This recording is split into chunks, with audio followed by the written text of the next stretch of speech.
Hello बच्चों। आज मैं फंडामेंटल मैथमेटिक्स का सीरीज 3 लेकर आया हूँ। देखो, अपना ज्ञान वर्धन करो और अपना मैथमेटिक्स को इम्प्रूव करो। आशा करता हूँ कि हमारे इस प्रयास का लाभ सभी बच्चे ले रहे होंगे। चलिए, हमने इंटीजर्स का एडिशन, सब्ट्रैक्शन और मल्टीप्लिकेशन सीख लिया था। विद निगेटिव साइन क्या होता है सारा, साथ साथ उसमें हमने वेरिएबल को भी इंक्लूड किया था, कुछ अलजेब्रिक एक्सप्रेशन बनाया था। चलिए हम लोग अभी उससे आगे बढ़ते हैं। चलिए, अब आते हैं हम इंटीजर का साइन देखना। इंटीजर्स इंटीजर्स मालूम है बच्चों, दो तरह के होता है। पॉजिटिव इंटीजर, इंटीजर्स में क्या होता है, सारे नंबर लाइन के ऊपर, देखो नंबर लाइन के ऊपर राइट साइड में जितने भी 1 2 3 डॉट डॉट डॉट इंफिनाइट तक जाता है, ये सारे पॉजिटिव इंटीजर है। Means 1 2 3 4 5 dot dot dot infinite तक जाता है। ठीक है, उसी तो एक हो गया निगेटिव, मतलब पॉजिटिव मतलब धनात्मक पूर्णांक, इंटीजर को पूर्णांक बोलते हैं। बच्चों, हिंदी माध्यम वाले बच्चों देखो, कोशिश करो आप इंग्लिश के जो वर्ड हैं उसको सीखो। पूर्णांक है तो ये पॉजिटिव का मतलब धनात्मक, या बोलो धन, धन पूर्णांक, और इसको बोलो निगेटिव इंटीजर,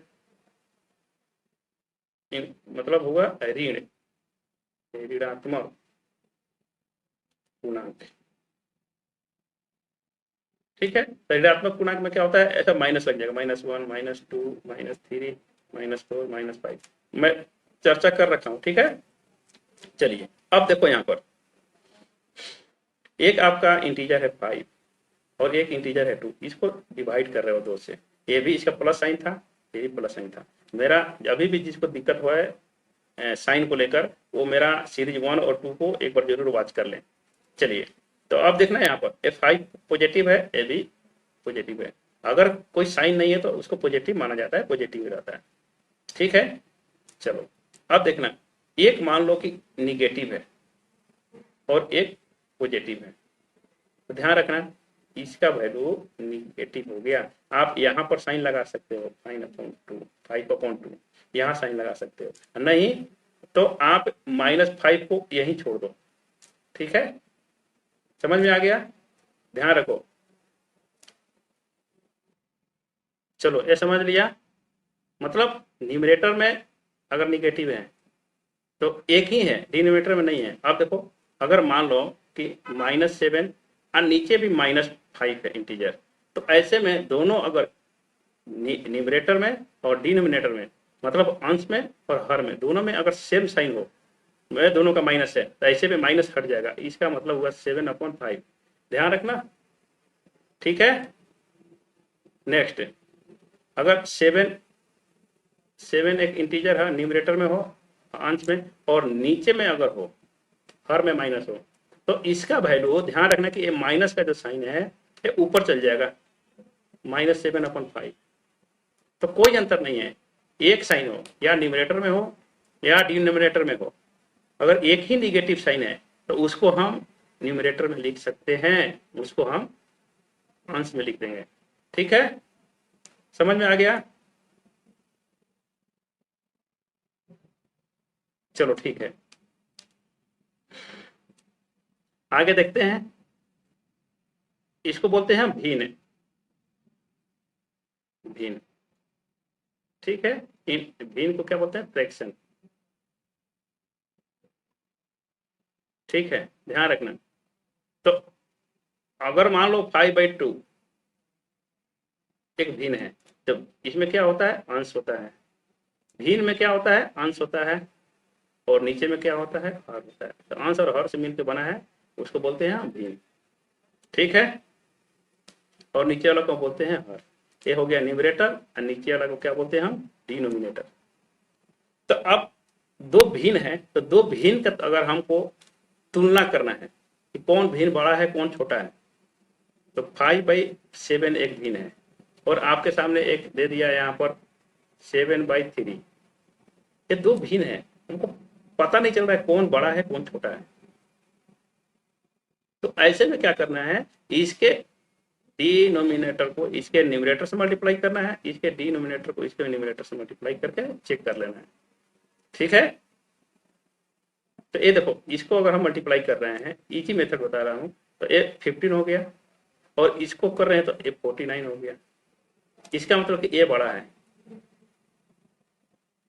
ठीक है, तो इस आप यहाँ पर साइन देखो ऐसे, ये जो है भिन्न, ये वाली जो भिन्न है 5/7, ये क्या है, छोटा है। तो यहाँ पर ये साइन देखो, ये लेस देन का साइन है, तो इस साइन के बारे में भी अभी पढ़ना है।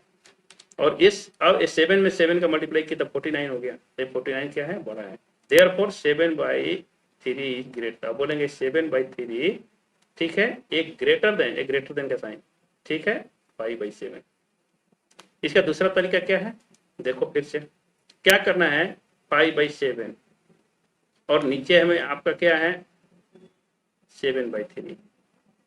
तो आप क्या करोगे कि इस भिन्न का हर ले लो और इस भिन्न का हर ले लो, दोनों का एलसीएम निकाल दो। क्या करोगे, दोनों का एलसीएम। एलसीएम समझ में आ रहा है, हिंदी भाषी बच्चे जिसको बोलते हैं लघुत्तम समापवर्त, लघुत्तम समापवर्त, लसा निकाल दो। 7 और 3 का क्या हुआ 21, तो इसका 21 कर देना है।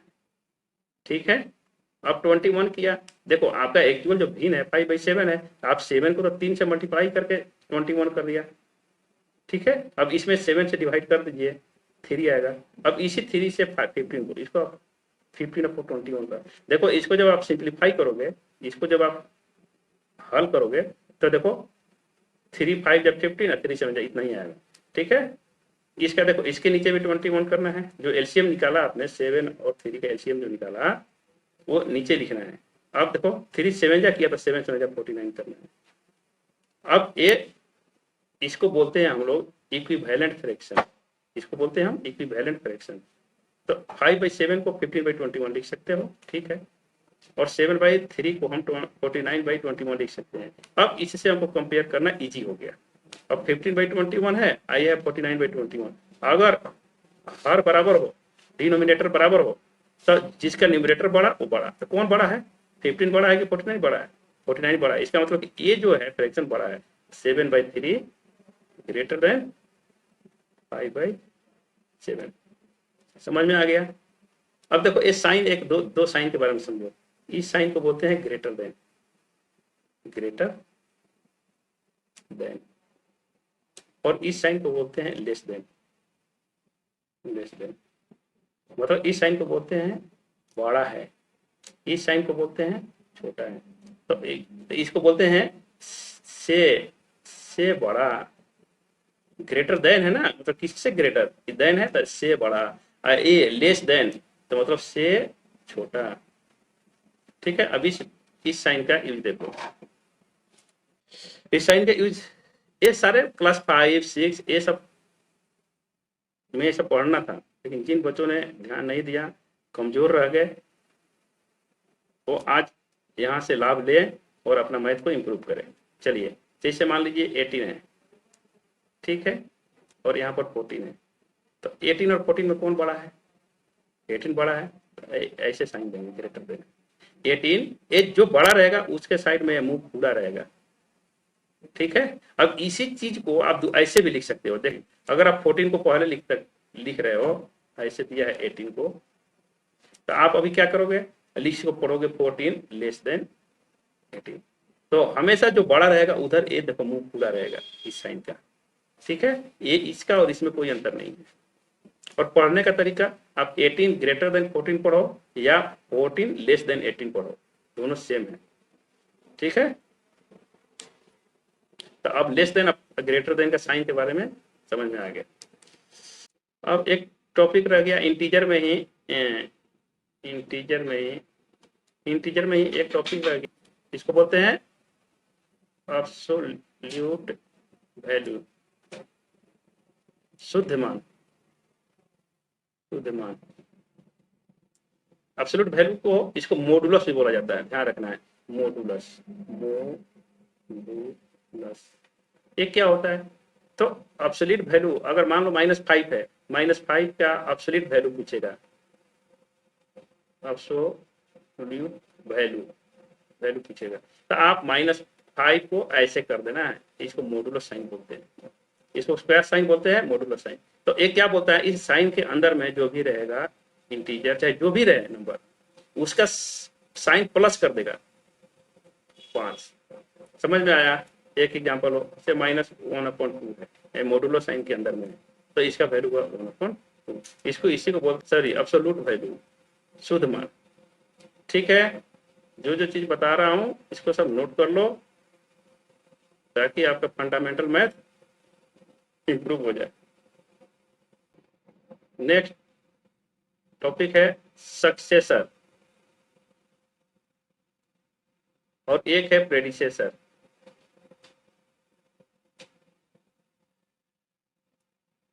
प्रेडिसेसर का मतलब होगा पूर्ववर्ती, और इसका हुआ अनुवर्ती। ये हिंदी माध्यम के जो बच्चे हैं इसको ध्यान दें, आप भी कोशिश करो अपना इंग्लिश के जो वर्ड है इसको ध्यान रखें। सक्सेसर का मतलब होता है एक आगे, एक आगे, और प्रेडिसेसर का मतलब होता है एक पीछे। ठीक है, जैसे मैं पूछूंगा 5 का प्रेडिसेसर, 5 का प्रेडिसेसर अगर मैंने पूछ दिया तो आप बोलोगे 5 - 1। क्वेश्चन ऐसे पूछेगा, 5 का पूर्ववर्ती या 5 का प्रीडिसेसर, इंग्लिश में पूछेगा प्रीडिसेसर ऑफ 5 है, तो आप 5 - 1 करके 4 लिखना। ठीक है, उसी तरह सक्सेसर के बारे में पूछेगा, बोलेगा 10 का सक्सेसर क्या होगा, तो 10 + 1 करना 11। ठीक है, तो ये हो गया सक्सेसर। अनुवर्ती जो बाद में आने वाला है, तो इसमें एक आगे जोड़ना है। ठीक है, मतलब +1 करना है। ठीक है, प्रेडिसेसर में क्या करना है, -1 करना है, जो भी रहेगा उसमें 1 घटा देना है। तो हो गया सक्सेसर और प्रेडिसेसर। इसी इंटीजर्स में देखना, ये निगेटिव साइन के पावर हो रहा है, पावर, तो क्या होगा देखना, ध्यान रखना। जैसे -5 है, इसका पावर 5 कर दिया। ठीक है, आपका देखना है, आपको यहाँ पर साइन बताना है, साइन बताना है। तो -5 को 5 पर मल्टीप्लाई करना है, तो इसका साइन क्या होगा, इसका साइन हो जाएगा निगेटिव। ठीक, इसका साइन क्या होगा, निगेटिव। अच्छा, इसी -5 को अगर 8 टाइम्स मल्टीप्लाई करना है, मतलब 8 पावर है, तो इसका साइन क्या हो जाएगा, पॉजिटिव। और वैल्यू कुछ भी हो, 5 5 5 5 8 पर मल्टीप्लाई करो, वो एक वैल्यू आएगा, कुछ भी हो, लेकिन उसका साइन ध्यान रखना, उसका साइन क्या होगा, पॉजिटिव होगा। और जो -5 का अगर हम 5 कर रहे हैं, तो -5 और 5 पर करोगे मल्टीप्लाई, तो उसका साइन होगा, वैल्यू कुछ भी हो लेकिन उसका साइन माइनस होगा। तो यहाँ से एक रूल समझ में आ गया। तो ये 5 क्या है, ऑड नंबर, विषम संख्या। 8 क्या है, सम संख्या। 5 क्या है, विषम संख्या। अर्थात अगर निगेटिव हो, ब्रैकेट के अंदर कोई एक इंटीजर है, निगेटिव इंटीजर है, और उसका पावर अगर सम रहे, क्या रहे पावर उसका, सम संख्या रहे, तो इसका जो आंसर आएगा वो क्या आएगा, पॉजिटिव आएगा। समझ में, धनात्मक उसका आंसर आएगा। अगर निगेटिव हो एक इंटीजर और इसका जो पावर हो वो विषम हो, विषम विषम संख्या हो, मतलब ऑड नंबर हो इसका पावर, तो इसका आंसर जो होगा निगेटिव आएगा। एग्जाम्पल, मान लो हमने चाहे कहीं भी आपको मिला -125 का पावर 100, -120, हाँ -128 का पावर 100 का साइन क्या होगा, इसका वैल्यू कुछ भी हो, आपसे केवल साइन पूछेगा, इसका चिन्ह क्या पूछेगा। तो देखो यार, इसका तो पावर तो सम संख्या है, तो इसका साइन आ जाएगा पॉजिटिव, आंसर।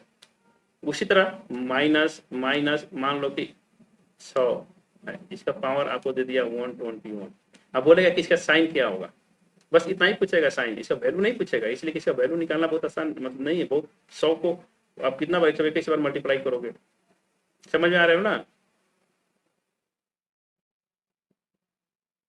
तो -100 के पावर 121 है, तो 121 क्या है, एक विषम संख्या है, ऑड नंबर है। तो ऐसे में क्या होगा, इसका वैल्यू जो होगा वो निगेटिव होगा। ठीक है, केवल साइन पूछेगा। चलिए नेक्स्ट टॉपिक है फंडामेंटल मैथ का फैक्टर एंड मल्टीपल।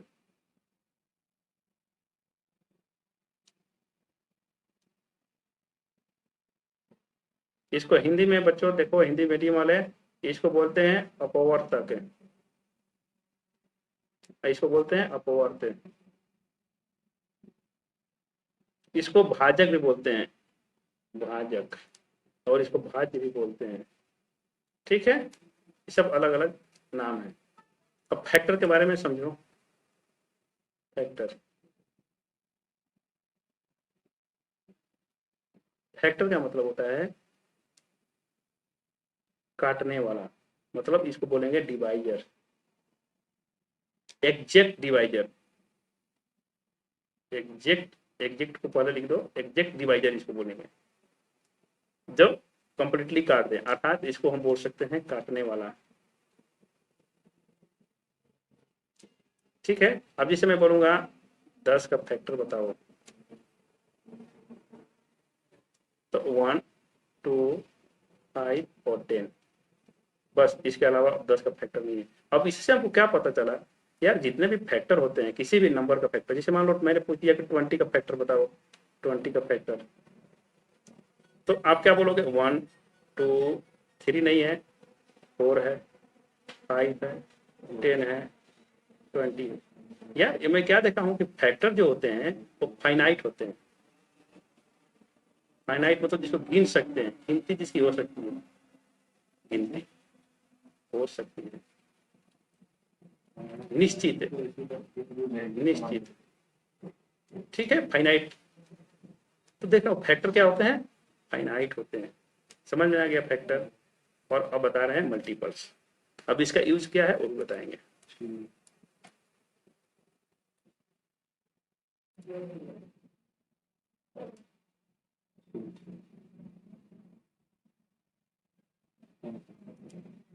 ठीक है, ऊपर बता दिया, उसको हिंदी में क्या बोलते हैं, मल्टीपल्स को ओवरथिंग।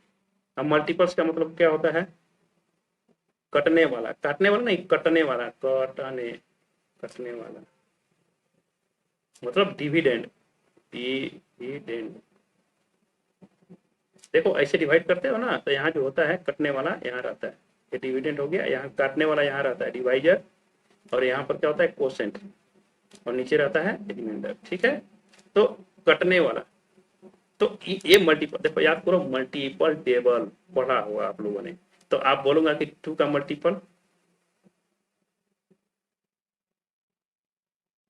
तो आप यहाँ से बड़ा शुरू कर देते हो, तो 2, 4, 6, 8, मतलब टेबल पढ़ो, समझ गए, 20, 22, 24, ऐसा इन्फिनाइट।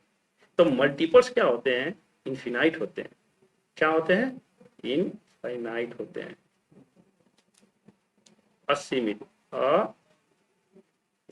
असीमित, असीमित होते हैं, इन्फिनाइट। मल्टीपल्स क्या होते हैं, इन्फिनाइट। जैसे आपको मैं बोलूँ 10 का मल्टीपल बताओ,